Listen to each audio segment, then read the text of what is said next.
नमस्कार, आप देख रहे हैं अपना बिहार। मैं हूं आपके साथ विभा उपाध्याय। बिहार के पूर्व मंत्री और आरजेडी नेता आलोक मेहता के यहां सर्च ऑपरेशन की कार्रवाई इस वक्त भी चलती हुई। वहीं पूर्व मंत्री आलोक मेहता और उनसे जुड़ी कई कंपनियों के खिलाफ सर्च ऑपरेशन की कार्रवाई जारी है। जांच एजेंसी ईडी करीब 19 लोकेशंस पर एक साथ सर्च ऑपरेशन की कार्रवाई को अंजाम दे रही है।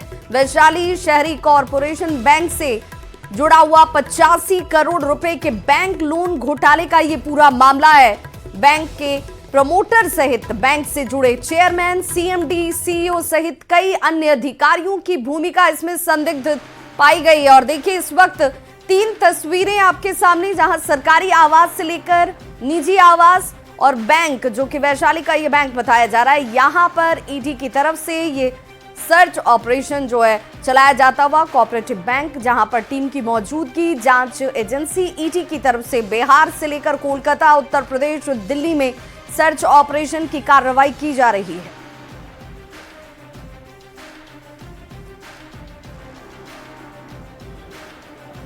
भ्रष्टाचार के खिलाफ ईडी ने एक बार फिर शिकंजा कसा है। आरजेडी के विधायक आलोक मेहता के ठिकानों पर छापेमारी चल रही है। ये आलोक मेहता का निजी आवास है, आशियाना दीघा रोड में है। और यहाँ इस वक्त देखिए ईडी की टीम अंदर में मौजूद है। और यही नहीं बल्कि उनके सरकारी आवास और देश भर में तकरीबन 17 जगहों पर इस वक्त ईडी की छापेमारी चल रही है। बताया जा रहा है कि वैशाली जिले के एक बैंक से लेन देन और हेराफेरी का मामला है। और इसी मामले को देखते हुए ईडी ने यहाँ छापेमारी की है। और देश के कई राज्यों में इस वक्त ईडी की छापेमारी चल रही है। करोड़ों के गबन का मामला है। और साथ ही साथ बैंक के अन्य जो पदाधिकारी हैं, सीईओ, प्रमोटर और अन्य लोगों के यहाँ भी इस वक्त छापेमारी चल रही है। तो कहा जा सकता है कि जिस तरीके से लगातार भ्रष्टाचार से जुड़े मामले पर केंद्रीय एजेंसियों की नज़र है और जो कार्रवाई हो रही है वो अब दिखने लगा है। और ख़ासतौर पर इस वक्त आरजेडी के विधायक हैं आलोक मेहता, जिनके कई ठिकानों पर छापेमारी चल रही है। आशियाना दीघा रोड स्थित इस उनके निजी आवास की हम तस्वीर दिखा रहे हैं कि यहाँ पर किस तरीके से जो ईडी की टीम है वो सुबह से ही यहाँ मौजूद है और छापेमारी चल रही है। देखना होगा कि छापेमारी में क्या कुछ निकल कर सामने आता है। शैलेंद्र, न्यूज़ 18 पटना। और इस पूरे मामले पर दिल्ली से और ज्यादा जानकारी दे रहे हैं न्यूज़ 18 संवाददाता शंकर आनंद। निदेशालय द्वारा बिहार में एक बड़ी सर्च ऑपरेशन की कार्रवाई को अंजाम दिया जा रहा है। इसके साथ ही बिहार के साथ साथ राजधानी दिल्ली, उत्तर प्रदेश और पश्चिम बंगाल के कुल 19 लोकेशन पर सर्च ऑपरेशन की कार्रवाई को अंजाम दिया जा रहा है। और जिस तरह से सूत्र हमारे बताते हैं कि इस मामले में सर्च ऑपरेशन के दौरान बिहार में पूर्व मंत्री रहे आलोक मेहता, जो आरजेडी के संस्थापक सदस्य भी रहे हैं, उनके लोकेशन पर भी सर्च ऑपरेशन की कार्रवाई को अंजाम दिया जा रहा है। आलोक मेहता से जुड़े हुए कई कंपनियां जो हैं उसके यहाँ भी सर्च ऑपरेशन की कार्रवाई को अंजाम दिया जा रहा है। जिस तरह से पूरे अगर मामले की बात करें तो वैशाली शहरी सहकारिता बैंक जो है, जो एक कॉर्पोरेट बैंक के तौर पे जाना जाता है, उस बैंक से जुड़े हुए कई सीएमडी, सीईओ और चेयरमैन भी जांच एजेंसी के रडार पर हैं। और पिछले कुछ समय के दौरान में इस मामले पर जांच एजेंसी को कुछ महत्वपूर्ण जानकारी मिली थी। उसी के आधार पर यह सर्च ऑपरेशन का दायरा को आगे बढ़ाया गया है। और जिस तरह से अगर राजधानी दिल्ली की बात करें तो दिल्ली में भी जो लोकेशन पर सर्च ऑपरेशन की कार्रवाई को अंजाम दिया जा रहा है, उससे जुड़ा हुआ कुछ महत्वपूर्ण इनपुट्स मिला था। उसी के बाद ये मामला तफ्तीश का आगे बढ़ाया गया। और इस मामले पर बिहार के जो कई लोकेशन है, जिसमें कि प्रमुख तौर पर 9 लोकेशन है, जहां पर आज सर्च ऑपरेशन की कार्रवाई को अंजाम दिया जा रहा है। हालांकि आलोक मेहता की अगर बात करें तो आरजेडी में वो बेहद कद्दावर नेता के तौर पे जाने जाते हैं और आरजेडी के संस्थापक सदस्य जाने जाते हैं। और इसके साथ साथ ये भी जाना जाता है कि लालू प्रसाद यादव और उनके परिवार के बेहद करीबी हैं। और जिस तरह से इन पर आरोप जो लगा है कि जो कॉर्पोरेट बैंक है, उस बैंक के माध्यम से तकरीबन 80 करोड़ से ज़्यादा का फर्जीवाड़ा किया गया। और इस बैंक से जुड़े हुए कई जो चेयरमैन, एमडी, सीईओ और इसके साथ साथ अन्य अधिकारियों की जो भूमिका है कि कुछ ऐसे फर्जी बैंक अकाउंट्स क्रिएट किए गए और उसी बैंक लोन अकाउंट के माध्यम से इस फर्जीवाड़े को अंजाम दिया गया। और आलोक मेहता के बारे में ये बताया जाता है कि वो जो प्रमोटर्स फैमिली है उससे जुड़ा हुआ इनका कनेक्शन है। तो निश्चित तौर पे जांच के दायरा इनके आसपास भी घूमता हुआ नजर आ रहा है। लेकिन इनकी क्या भूमिका रही है, इनके परिवार के कई सदस्यों की क्या भूमिका रही है, इसको अब जांच एजेंसी खंगालेगी। इसके साथ ही इस मामले में आने वाले दिनों में कई लोगों को पूछताछ का समन भेजा जाएगा और पूछताछ का जो दायरा है उसको आगे बढ़ाया जाएगा। तो निश्चित तौर पे कह सकते हैं कि जिस तरह से आलोक मेहता जो बिहार में काफ़ी कद्दावर नेता के तौर पे जाने जाते हैं, ये यहाँ तक कि काफ़ी पढ़े लिखे एक नेता के तौर पे जाने जाते हैं, तो एक तरह से कहा जा सकता है कि आप जांच एजेंसी के रडार पर आ चुके हैं और आने वाले दिनों में जल्द ही जांच एजेंसी के द्वारा इनसे भी पूछताछ की जा सकती है। निश्चित तौर पे कह सकते हैं कि इस मामले में जैसे जैसे तफ्तीश का दायरा आगे बढ़ेगा, कई लोगों की मुश्किलें बढ़ सकती हैं। वीडियो जर्नलिस्ट नीरज तिवारी के साथ शंकर आनंद, न्यूज़ 18 इंडिया, दिल्ली। तो सीएम नीतीश की यात्रा से जुड़ी हुई इस वक्त बड़ी खबर आ रही है। प्रगति यात्रा के दौरान सीएम ने अब तक 38 घोषणाएं की और इनमें से 21 घोषणाओं को कैबिनेट से मंजूरी मिल चुकी है। अलग अलग विभाग में 7 योजनाओं का प्रस्ताव, 4 योजना को NHAI को भेजा गया है, 6 योजना को रेलवे में मंजूरी के लिए भेजा गया। दरभंगा हवाई अड्डे को लेकर एक बड़ा फैसला, जिसमें अंतर्राष्ट्रीय हवाई अड्डे के लिए जमीन मिलेगी। 89.75 एकड़ जमीन ली जाएगी। अंतर्राष्ट्रीय हवाई अड्डे को लेकर कैबिनेट में जमीन अधिग्रहण की स्वीकृति मिल चुकी है। 244 करोड़ 60 लाख की राशि मंजूर की गई है। रक्सौल हवाई अड्डे का विस्तार किया जाएगा। रक्सौल में 139 एकड़ जमीन ली जाएगी। रक्सौल के लिए 207 करोड़ की राशि को मंजूरी दी गई है। आज निर्णय हुआ है और इस 55 एजेंडों में से 21 जो निर्णय हैं 21 वो प्रगति यात्रा में जो यात्रा हो रही है राज्य भर में, उसमें 21 मामलों की स्वीकृति दी गई है। इसमें 2,960 करोड़ 48,18,435 रुपए इसमें स्वीकृत हुए हैं। और इस खबर पर ज्यादा जानकारी के साथ पटना से न्यूज़ 18 संवाददाता संजय हमारे साथ जुड़ चुके हैं। संजय, जो सवाल बार बार विपक्ष उठाता था कि इस प्रगति यात्रा से बिहार के लोगों की कोई प्रगति नहीं होगी, तो इस कैबिनेट में जितने प्रस्तावों को मंजूरी दी गई, बता रहा है कि सरकार इसे लेकर बहुत गंभीर है। जी बिल्कुल। और देखिए 55 एजेंडे थे और 55 एजेंडे में जो 21 एजेंडे थे वो सीधे प्रगति यात्रा से जुड़े हुए एजेंडे थे और इस पर सरकार ने 2,960 करोड़ 48 लाख रुपए की स्वीकृति दी है। तो ऐसे में आप समझ सकती हैं प्रगति यात्रा के दौरान जो विकास और कल्याणकारी योजनाओं को सीएम नीतीश कुमार आम लोगों के बीच उसको सौंप रहे हैं, तो इससे ये रिलेटेड एजेंडा था, महत्वपूर्ण एजेंडा था। इसके अलावा गन्ना किसानों के फायदे के लिए भी सरकार ने 70 करोड़ रुपए की स्वीकृति दी है कैबिनेट के माध्यम से और अब 20 रुपए की बढ़ोतरी की गई है गन्ना के मूल्य में। इसके अलावा प्रगति यात्रा के दौरान औद्योगिक क्षेत्र के विस्तार के लिए सीतामढ़ी में जो 504 एकड़ भूमि के अधिग्रहण के लिए 298 करोड़ रुपए की स्वीकृति दी गई। इसी तरीके से वैशाली में औद्योगिक क्षेत्र के विकास के लिए जो 1243.45 एकड़ जमीन है उसके अधिग्रहण के लिए 1,001 करोड़ 92 लाख रुपए की स्वीकृति दी गई है। पटना में एक निजी जेवियर विश्वविद्यालय की स्थापना को भी कैबिनेट ने स्वीकृति दी है। बिहार म्यूजियम के सामने जो सरकारी आवास ऑफिसर फ्लैट उसके लिए 246 करोड़ रुपए की स्वीकृति दी गई है। सबसे महत्वपूर्ण जो एक एजेंडा है वो है दरभंगा को अंतर्राष्ट्रीय हवाई अड्डा बनाने के लिए 89.75 एकड़ जमीन के अधिग्रहण के लिए सरकार ने आज 244 करोड़ 60 लाख रुपए की स्वीकृति दी है। इसी तरीके से जो रक्सौल का हवाई अड्डा है उसके विस्तार के लिए भी 139 एकड़ जमीन के अधिग्रहण को मंजूरी देते हुए 207 करोड़ रुपए की स्वीकृति दी है। तो कुल मिलाकर कई जो महत्वपूर्ण और लोक कल्याणकारी जो एजेंडे हैं उस पर आज सरकार ने अपनी मुहर लगाई है। विभा, बहुत बहुत शुक्रिया संजय इस तमाम जानकारी के लिए। अरविंद केजरीवाल ने यूपी और बिहार के लोगों को फर्जी वोटर कहा और दरअसल अरविंद केजरीवाल ने चुनाव आयोग से मिलकर बीजेपी की शिकायत की। केजरीवाल ने बीजेपी पर यह आरोप लगाते हुए यूपी और बिहार से फर्जी वोटर लाए जा रहे हैं, ये आरोप लगा दिया। अरविंद केजरीवाल इससे पहले ही बिहार और यूपी के लोगों के खिलाफ बेतुके बयान देते रहे हैं। तो अरविंद केजरीवाल के इस बयान के बाद सियासी बवाल भी मच चुका है। पूर्वांचल के लोगों के खिलाफ अरविंद केजरीवाल की आपत्तिजनक टिप्पणी और दिल्ली में बीजेपी से लेकर गुस्से में है। बड़ी संख्या में पार्टी के नेता और कार्यकर्ता जोरदार प्रदर्शन कर रहे हैं। 2 तस्वीरों के जरिए आक्रोश को समझा जा सकता है। इसके पहले बीजेपी ने पोस्टर जारी कर अरविंद केजरीवाल पर जमकर निशाना साधा। 3 तस्वीरें इस वक्त आपके टीवी स्क्रीन पर, जहां पर सड़कों पर बीजेपी कार्यकर्ता और नेता जो हैं हाथों में तख्तियों को लेकर अरविंद केजरीवाल के बयान का विरोध करते हुए कि यूपी और बिहार के लोगों का अपमान किया गया है अरविंद केजरीवाल की तरफ से और इस बार के चुनाव में पूर्वांचल के लोगों चाहे बिहार के लोगों वो इसका जवाब देंगे। केजरीवाल के घर जमकर प्रदर्शन करते हुए बीजेपी के कार्यकर्ता आपको दिख रहे होंगे। आरोप बिहार और यूपी के अपमान का और इसे लेकर घमासान किस कदर छिड़ा हुआ है, तस्वीरों के जरिए समझा जा सकता है। पूर्वांचल मोर्चा की तरफ से इसे लेकर विरोध जाहिर किया जाता हुआ। तो ये तस्वीर इस वक्त आपके टीवी स्क्रीन पर, जहां इन तस्वीरों के जरिए एक साथ आप 7 तस्वीरें देख पा रहे होंगे, जहां पर जो नेता और कार्यकर्ता हैं जमकर इस पर हंगामा करते हुए, विरोध जाहिर करते हुए कि ये अपमान नहीं सहेगा।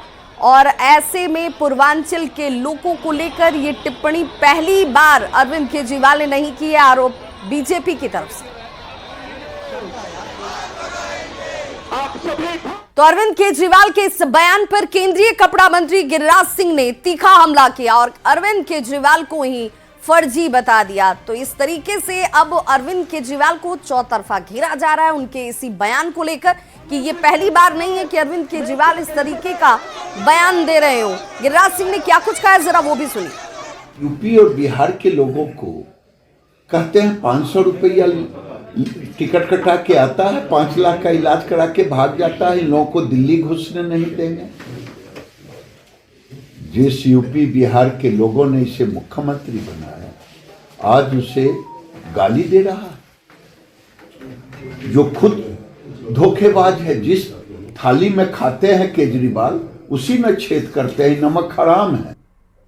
तो बिहार और यूपी के लोगों को फर्जी वोटर बताने वाले दिल्ली के पूर्व सीएम अरविंद केजरीवाल के बयान पर सियासी घमासान छिड़ चुका है। बिहार और यूपी दोनों ही राज्यों के डिप्टी सीएम ने अरविंद केजरीवाल को जमकर खरी खोटी सुनाई। बिहार के लोगों को आप गाली देते रहोगे। कभी आप कहते हो कि उत्तर प्रदेश और बिहार के लोग आकर दिल्ली में बीमारी का इलाज कराने आते हैं, कभी आप कहते हो कि उत्तर प्रदेश और बिहार के लोग, पूर्वांचल के लोग दिल्ली की व्यवस्था को डिस्टर्ब कर रहे हैं। आज आपने हद कर दी। पूर्वांचल के लोगों को आप बता रहे हैं कि वोटर नहीं है, वोट बनाने के लिए आए हैं। अरे पूर्वांचल के लोगों का, उत्तर प्रदेश बिहार के लोगों का पसीना लगा हुआ है दिल्ली के निर्माण में, चाहे सड़क की बात हो, चाहे गगनचुंबी इमारतें हो। यूपी बिहार के लोगों का पसीना इमारत की नींव में लगा हुआ है। आपको अपने शब्दों को वापस लेना चाहिए और पूर्वांचल के लोगों से माफी मांगनी चाहिए कि 2019-20 में कैसे उन्होंने दिल्ली से बिहारियों को भगाने का काम किया और लोगों के बीच में कहते थे कि 500 रुपये का टिकट कटाकर दिल्ली आ जाता और इलाज कराने चला। ये अत्यंत ही शर्मनाकपूर्ण रहा। और केजरीवाल जी माफ़ी कब मांगेंगे बिहारियों से? पूर्वांचल के लोगों से कब माफ़ी मांगेंगे? उत्तर प्रदेश के लोगों से माफ़ी कब केजरीवाल जी मांगे? इसलिए दिल्ली के चुनाव में पूरा पूर्वांचल के लोग, उत्तर प्रदेश और बिहार के लोग केजरीवाल को सत्ता से बाहर हटाकर, जो एक तरह से अराजकता और आपदा फैलाने वाले दिल्ली के पूर्व मुख्यमंत्री केजरीवाल, अरविंद केजरीवाल हैं।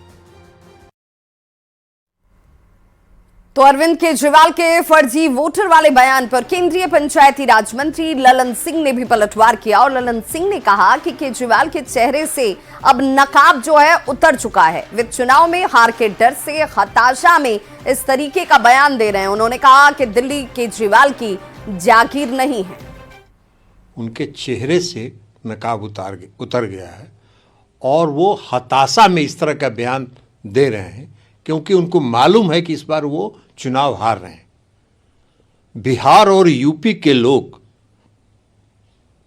दिल्ली कोई अरविंद केजरीवाल जी की जागीर नहीं है। बिहार और यूपी के लोग अपने सम्मान और स्वाभिमान के साथ जीते हैं।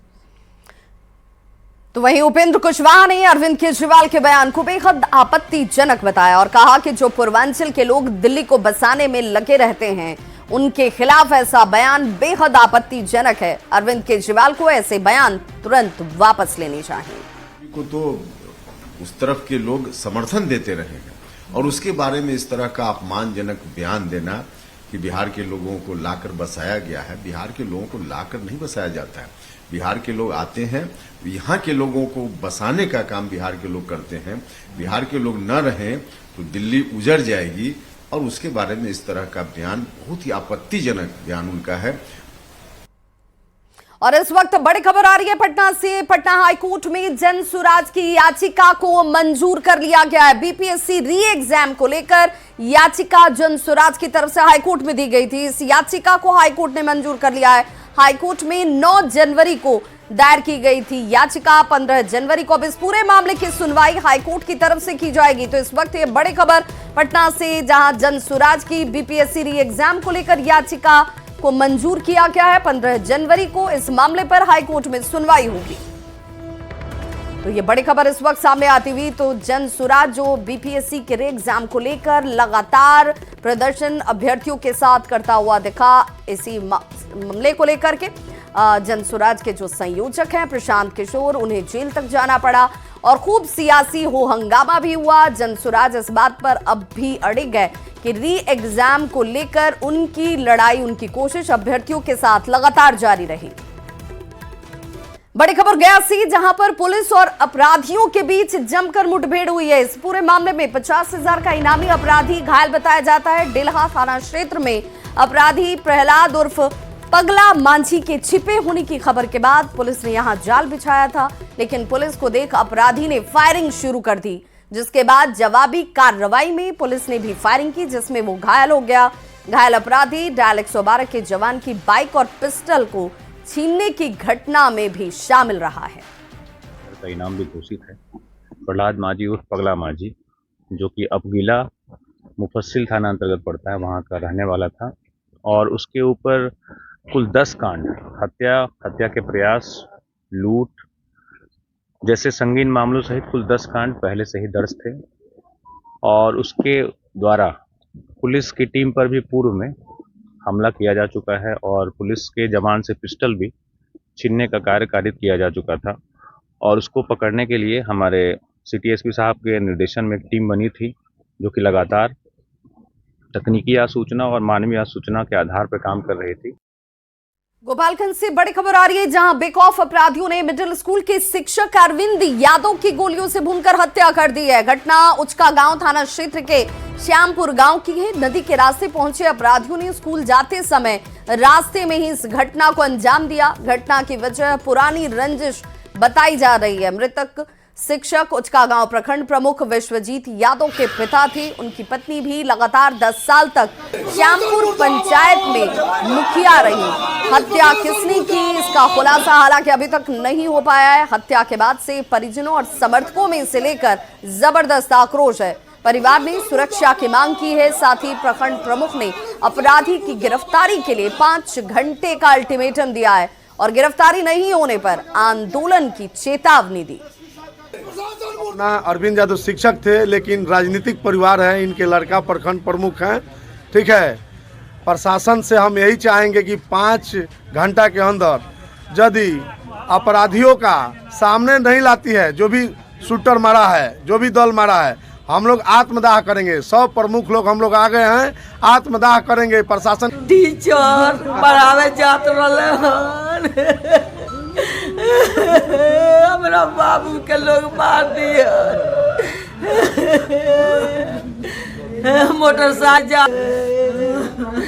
गोपालगंज में बेखौफ अपराधियों ने आज प्रमुख के पिता और मिडिल स्कूल के शिक्षक अरविंद यादव की गोलियों से भूनकर हत्या कर दिया। ये वारदात उचका गांव थाना क्षेत्र के परसौनी और झिरवा गांव के बीच हुआ है और बताया ये जा रहा है कि जो अरविंद यादव हैं, मिडिल स्कूल के शिक्षक हैं, आज सुबह सुबह अपने घर से विद्यालय जा रहे थे और रास्ते में ही घात लगाए अपराधियों ने गोलियों से छलनी कर उनकी हत्या कर दी है। इस वक्त डेड बॉडी को सदर अस्पताल लाया गया है और यहाँ काफ़ी संख्या में जो लोग हैं, समर्थक हैं, परिवार के सदस्य हैं, वो यहाँ पहुँचे हुए हैं। और कहा यह जा रहा है कि बाइक से जो मृतक हैं अरविंद यादव, वो अपने घर से विद्यालय जा रहे थे। इसी दौरान अपराधियों ने गोली मारकर हत्या कर दी है।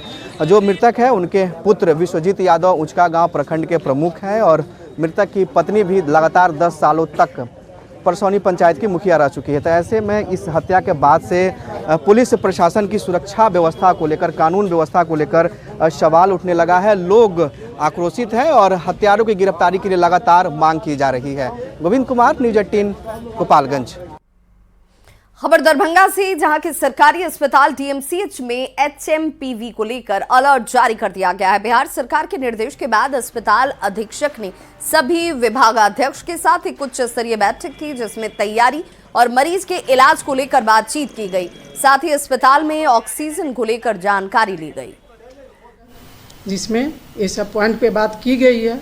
और रेस्पिरेटरी मेडिसिन में या जनरल मेडिसिन में हम लोग कुछ बेड रिजर्व रखेंगे। अगर इस तरह का कुछ एपिडेमिक ब्रेक करता है तो उसके लिए हम लोग तैयार हैं। ये 3 प्लांट था उस समय में, अभी तत्काल के लिए बंद है। उसके लिए प्रीवियस जो हमारे पूर्व अधीक्षक थी वो लिख के भेजी हैं BMSICL के द्वारा। उसका रख रखाव होता है और उसका जो भी रिएजेंट वगैरह है सब उन्हीं लोग करते हैं। और ये पत्राचार किया गया है, उम्मीद है कि वो हो जाना चाहिए। IGIMS में HMPV वायरस की जांच की शुरुआत कर दी गई है। कोरोना के ही तर्ज पर 3 सैंपल्स लिए गए हैं और उन सैंपलों को जीनोम सीक्वेंसिंग इनकी कराई जा रही है। अस्पताल के अधीक्षक ने लोगों से ये अपील की कि वायरस फेफड़ों को प्रभावित नहीं करता और ऐसे में लोगों से पैनिक न होने और सिर्फ सावधानी बरतने की अपील की गई।